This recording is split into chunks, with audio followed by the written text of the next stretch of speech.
बढ़ुछि निया। विधायक पद को नहीं बढ़ुछि असंतोष। पालहड़ारे एबे विधायक पद पाई धस्ताधस्ती। निर्वाचन जेतिकी पाख होछि बीजेडी भितरे गोष्ठी कंदल सेतिकी बढ़ुछि।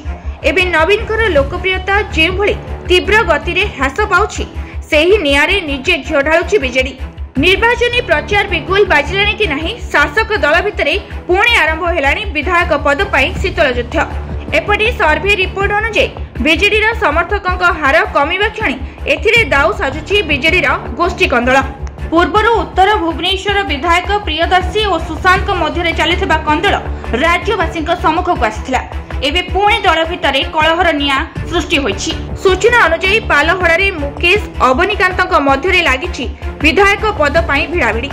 दुई जनक मध्य विधायक पद पाई झगड़ा एबरे नुहे बरम 2023 मसीह आरंभ होइतिला।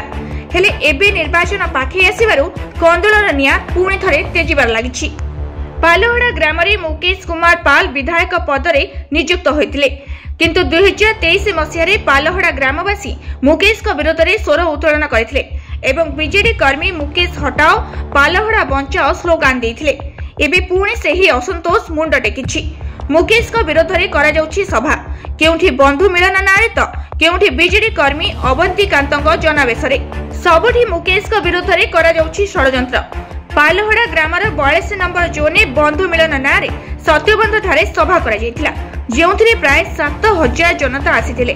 सेही सभारे बहु बीजेडी कर्मी अवनीकांत जोग देथिले। सभा मुकेश विरोध में करा जाउछि बोली शुणिबाकु मिलिथिला। अन्यपटे अवनीकांत को निजर विधायक भावे चाहुचंती ग्रामवासी। तेबे देखिबाकु बाकी रहिला जे पालहड़ारे तेजिथिबा एही असंतोषर निया थमिबो कि बीजेडीर एही गोष्ठी कंदल निर्वाचन पर्यंत लागि रहिबो। हेले एबे एने प्रश्न उठुछि जे एही गोष्ठी कंदल बीजेडी को आउ अडुआ सुतारे छंदी देबनी तो। तेबे देखा जाऊ बिजु जनता दल एमिति परिस्थिति रे कि प्रकार पदक्षेप नेउछि।